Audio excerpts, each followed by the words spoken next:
Addo for a high Alpha 1GH, and I know first time about so any no book and so now was subscribe ya mind 7 years be no she be a being notification from so now I be shuffling so my office be share more down for so any ability for me and can some sort in himself and a John Dramani Mahama ekopiem ewo a Jubilee House I say na akofado eden church name o say ye videos a wo de ba wontin a obehu na beka akofado papa ni ase nesu enokwa de emfa anya asem na right now no inim se video na pop out or Jubilee House say ni ehu no obehu 1 seconds bia no na beka ehu kakra de ato beka akofado so say kakra bia no eden no kwakochia no kakra bia no kwakochia no eno na report free beka yebeka medu center bi anto omo keka nsem no mo kase ade ese akofado eden ehu bi betoni mu na nsema mo ka ne chese nsema no keka gu John Dramani Mahama sum ne chese o pa John Dramani Mahama chose o panachewa ono any yebeka na point is bi omo ewa ben mu no atese Gabby ochida ko edian be matches o kase o my the monso so ne koto dream and o me the omo panache say oba o make sure say prosecution bi ankoso na ne ho ankwakọ yeden o kan dream na kakra bi so anwa no asini triase kakra bi so anwa no wa yeden wa chia yebeka John Dramani Mahama kwakọ yese nani abri pa say kasafu from no yebeka se na oyeden opa John Dramani Mahama cho I say nisu kakra de eba je say nya asem to say panacho in behalf of Gabby ochida ko na right now no kase niema akoso ewa aban we mu je say inim say policy to obi ani da so ora operation recruited or loot na to be a shakwan no John Dramani Mahama so ba sa niema no mo ma de GCC leader pasika sheshem passing nyina no ade o meje no mind no mde bu o mind no mde ye o mind yi because the carry ara wa kwasha amount from passy ya gugu amount for bank account me na de ye illegal no ade o so majema Ghana for na omde bu Ghana se na be Ghana be nye ebenya nkanko kamuni nkuti sanse mu ye ba ne de nkomatwa da to aso nyawo His Excellency John Dramani Mahama mu bio no mu di sa tumi kese we ade asa ne nsa no eye no nti anasesi ya bia na nado pese oye ne ho se afe oye friendly oye sociable obe bie nanim obe ye bibia se de se na fata na John Dramani Mahama ni eni si amanyoko sesi ya omo ba na omo ba be fa amamuo no na bibia timi akọ se de wo se ekọ ana se de wa bre ne ho ase na otia John Dramani Mahama sesi ano eye ni appointees ni bi ana na memu obebu ye wo mo ni omubu ye na sika kese afefe bi mu nsase se wo hwe national cathedral ya make ho asem ya na ya for $58 million dia asisemu na John Dramani Mahama aka ni plane enye plane fa osi Nyankopon ye eye na dom na so obefa ba anwa no a wo bibiara wafa aban yi sika obeje obi biara eye no na His Excellency na nada kwakufa do osura na eti sabre obre ne ho ase na odi chewpa bi afa kuntuna ase ade ama John Dramani Mahama say want to no bu ase ana because Gabby ochida ko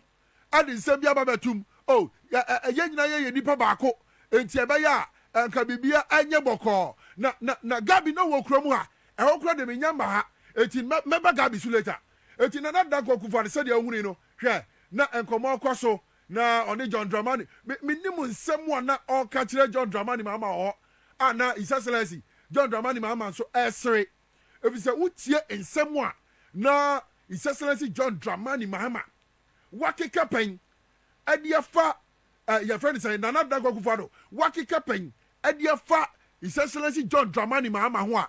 na Ghana fo bebre no na minim se no mu nsusu se said ye eno adai na John Dramani Mahama eko on the transition team Jubilee House na omakoye transition from NPP to NDC no na sa sewie ene sa nkomodie a enigie ni ahomka womi a ye hu a enfoni a ye twetwa nyina womi na Ghana fo bi nim se besi se wutie nsem a na nadan kwakufu ade keka ya eti Ghana fo bi sa eye suro ena ato na nadan kwakufu ado so eye hu bi ebiso obi a wode wano aka mitimi fatumi ma no will be a med defeating 2 times in the me to me to me in Sada 2008 Atamas defeatee a year Nana Dankwa Kufado 2012 John Mahama defeatee Nana Dankwa Kufado almost so my bro pain and to one seminar now walking cano ye movie or near one say a year not who can the adje only MPP a teacher for any and now one more Maurice mu akosoro enti eban sen ananka sabre idie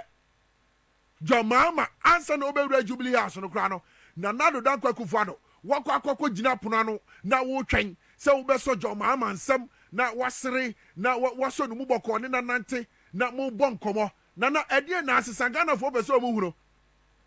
efi se wa pointies wa ban yi sika gigiri dia o ma be fa ne de nana wo kosoro eba fom His Excellency John Dramani Mahama say obeji sika no na ode abu oman Ghana enti anu nti no wa ye sa ne de a de wo ye na efe ayefe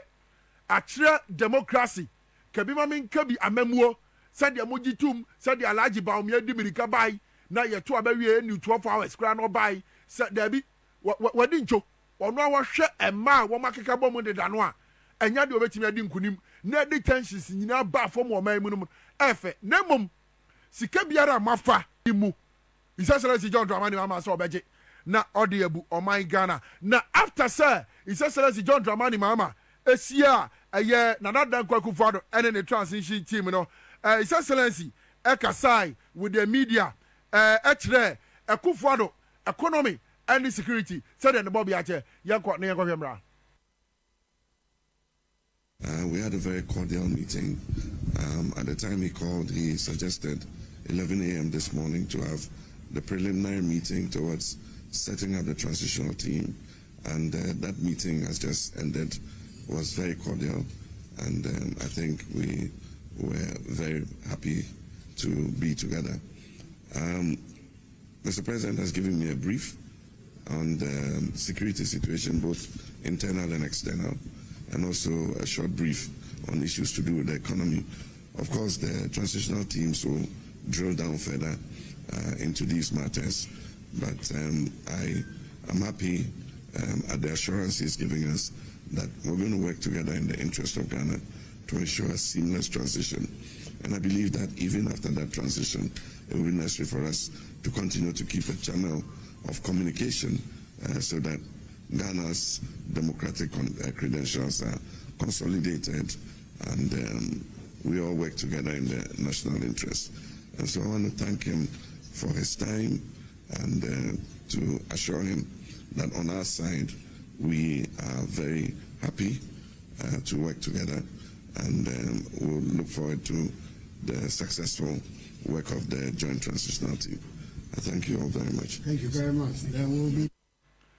His Excellency John Dramani Mahama ana who say oni Nana Dankwa Kufado nyina gina ho a okasa fa ho na o kire say no credit said the transition no eguso a ekọ eno wa hunu say wo bie niemam na o de akire no said the economy netie ene niema ba ko mienu bia eka ho a na okasa e de afa ho say transition said the ekọ no bibia ye kama sabre de wo muguso o mo hwe say bibiara ebesi na eye awia no eno de ya awia no tama omo wie no at the Accra Conference Center time omo inaugurate transition team ni wie no His Excellency Nana Dankwa Kufado enso ekasa edefa said the nani age ede afa smooth transition ekoso no ho yanko hwemra Democratic process, the smooth transfer of power from one administration to another. This meeting and the processes we're about to undertake are firmly grounded in the Presidential Act of 2012, Act 845, which provides the legal framework for an orderly and transparent transition. The just ended presidential and parliamentary elections have once again reaffirmed the will of the Ghanaian people. On behalf of the government and people of Ghana, I extend warm congratulations to His Excellency John Dramani Mahama on his decisive election as the next president of the Republic. I also warmly congratulate Professor Nana Jane Nana Opoku-Agyeman, who has made history by becoming Ghana's first female vice president-elect. A pioneering achievement that underscores the strides our nation is making toward gender equality and inclusivity in governance. I'd like to assure both of them of the full support of my government and myself for an effective transition, and wish them luck and God's blessings in the discharge of their high responsibilities. Ladies and gentlemen, the peaceful transition of power is a hallmark of mature democracies. Fortunately for us in Ghana, the foresight of the 5th Parliament of the Fourth Republic has, with the adoption of the Presidential Transition Act 2012, Act 845, established for us a robust framework for managing transitions, safeguarding the gains of our democratic journey. Today, we reaffirm our collective resolve to adhere to the letter and spirit of this act and ensure that this transition proceeds seamlessly, transparently, and with dignity. The composition of this transition team is thus in full conformity and accord with the Presidential Transition Act, with the composition of the President's team comprising the Chief of Staff at the Office of the President, the Honorable Akosua Fremont Perry, who will serve as the alternate co-chair of the committee in my absence, the Attorney General Godfrey Ebu-Adame, the Minister for Presidential Affairs, Honorable Osei Mensah Bunsu, the Minister for Finance, the Honorable Dr. Mohammed Amin Adam, the Minister for the Interior, Honorable Henry Korte, the Minister for Defense, the Honorable Dominic Nitiwo, the Minister for Foreign Affairs, Honorable Shirley Ayoko Boche, the Minister for Local Government, Honorable Martin Ajayi Mensah Kosa, and the Minister for National Security, Honorable Ken Dapa.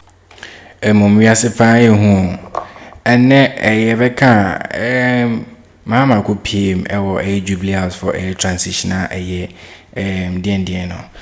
Just say, Akufo-Addo no, according to Nsema a John Dramani Mahama Kana after 7 years transition anyway, no. I so church name no. According to John Dramani Mahama Nsema or can say, also what that a year Akufo-Addo say what to know for our send obit me a manager economy no. Like ye be so. Oh to Akufo-Addo need to a year Mahama for say on no mom or channel crying over for so manager economy the other day. Wow, Babo and the mechanic Ghana for years economy ni more she nada ma bawamiano bawamiano so the economy na pansam no then after the wood to a year Mahama for say oh channel senior obit my economy no utimi anga omututi a bawamia what's say the onim she for economy on to kwa for be our economic risk economic ye like ni trima bobi oni ade ne after those ababo ntin de so ba wood to ne for say on economy say on economy say they no nim for economy ho a wo to before the economy na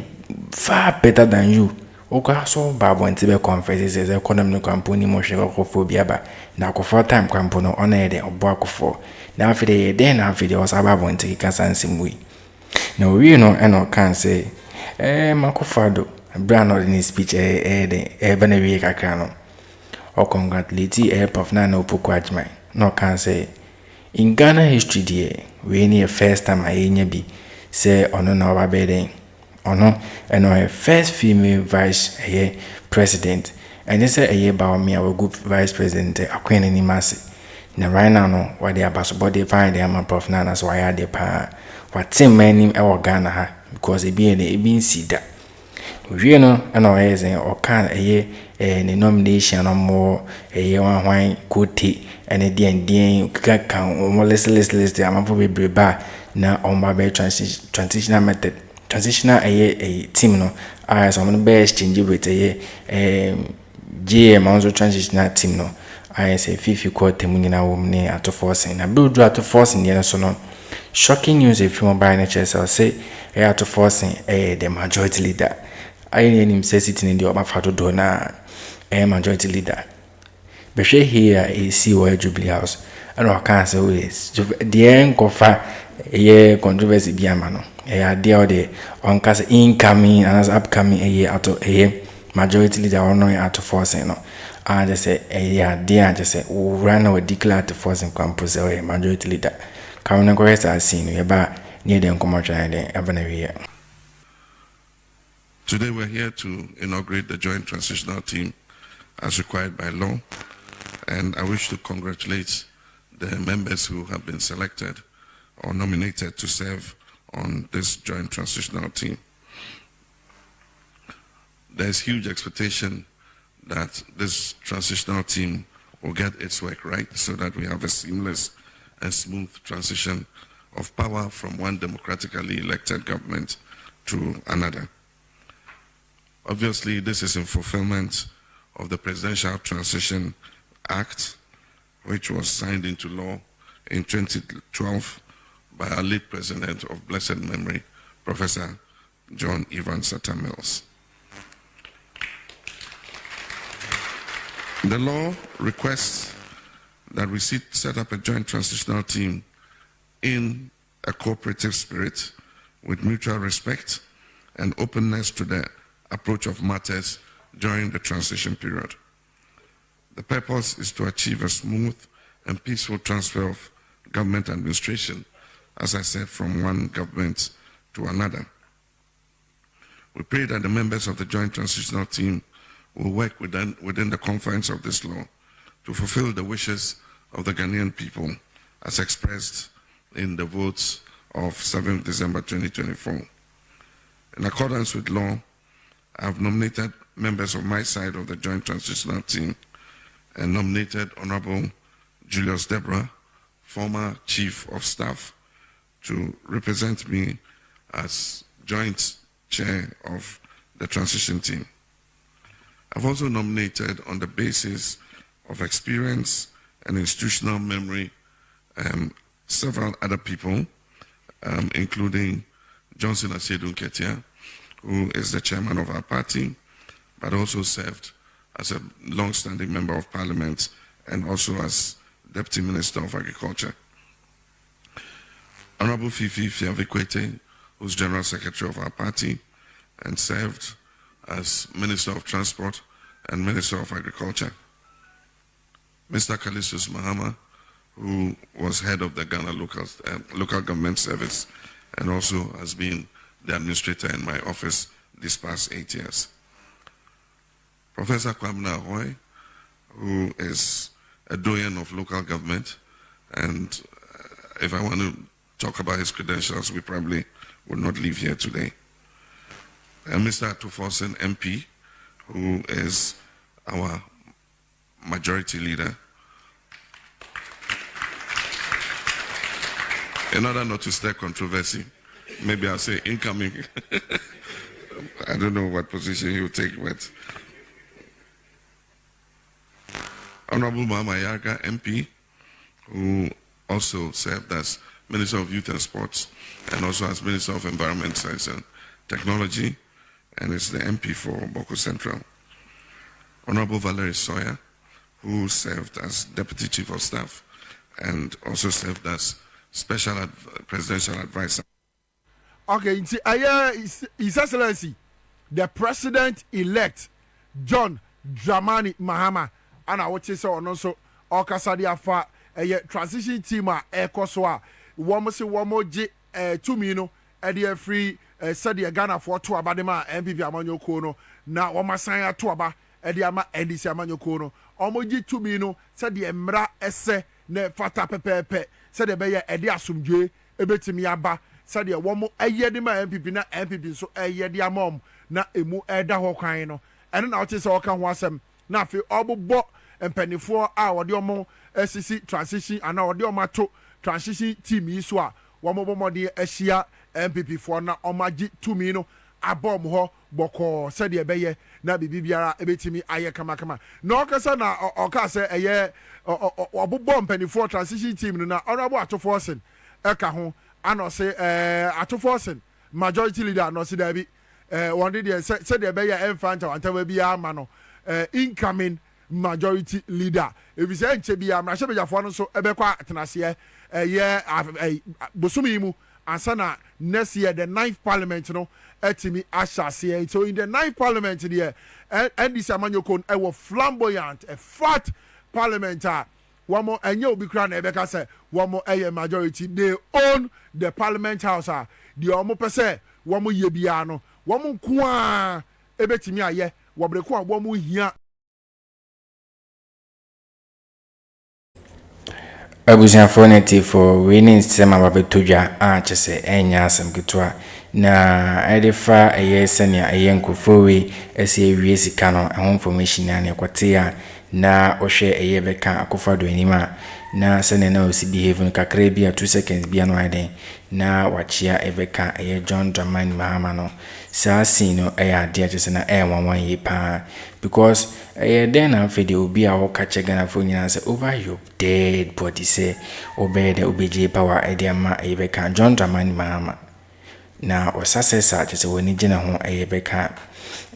baomia na baomia nkasa we den we defeat any 12 hours scrum boy to abanoba went be dem consider defeat so then na fede kakra bia na sa wotini so kakra bia na sa watch ya no kakra bia na so akwa hwenenim ase hunmomo bia ase hu bia ba behihye omuni ade one point is ni nyina no ya ade be den ye bejo mu nyina nim se nipa omoda operation recruited all loot no ade John Dramani Mahama de Malik Basantana de na edi anim ti ade asa ni ma no chese beji manfo ni man ebe koso pa sisi da pasika ye man ska no kwati gata kitu abi mu no sika wajini nyina no ade beji nyina because almost $1 million ni ade no itim kwa bridge na utim ga so de kwati gatem keke nkwandia ene ni hwa na nyanyansa bi anim Gabby ocheda akoso join akofado according to nsema communicate can't say opana chow in behalf on so so joining sa senior just nyansa keto na right now no and I beka brana mu transitional talk ni ade ni wie no and na John Dramani Mahama da akofado ase na ne kasem no kan say akofado kan say like 24 and as what channel kwan bit my manage economy ni ade eno ni ebuso bra ba point makers o nim hwe fa economy no up to now others we try to because also nim hwe fa economy no nti nipa akwa na ba no baomia also buy so ade ankoyi ti why na wo twa ntro because ade a manage economy ni ya kanya den enya den kasa me yaba du say bia dollar na kuko 20 cities ti wa ba bonte chere de John Dramani Mahama nya na mo ankasa mo no se bi ye be kasa mo so me incompetent because $1 1 cedi could do 4 c no ba o me ne yere ba bonte me kan se me verify John Dramani Mahama ho ne dollar could do 17 cities from 4 cities to 17 cities wa she gab no ba bonte catch John Dramani Mahama 24 hour economy de na nim fa ho ka ba me akwampo ne kan akwampo de aka fine de na nim fa economy ho 24 we no and also congratulate Prof Nana as the first female vice president of Ghana. I say one pa na John Dramani Mahama nomination team na and as a transition team na obobo mudin I say akofa so bobo ne so no di din a o ma be exchange ni ade no e be do out of force so ye ni hu senior osibo out of force ndin e kan say ono na majority leader no hwe senior ni je e be share and for Akroma any out of force na nkasa Akroma chese o kan say majority leader right now no we can find your market site ni super because you see no na minority leader so overture na on chehwe information ya kwati free you hwe video no okay kan won sem be bit my den a share adwen comment bit mi so a share amoadam for so enye bi a hwe higher for 1 gig Akroma nyina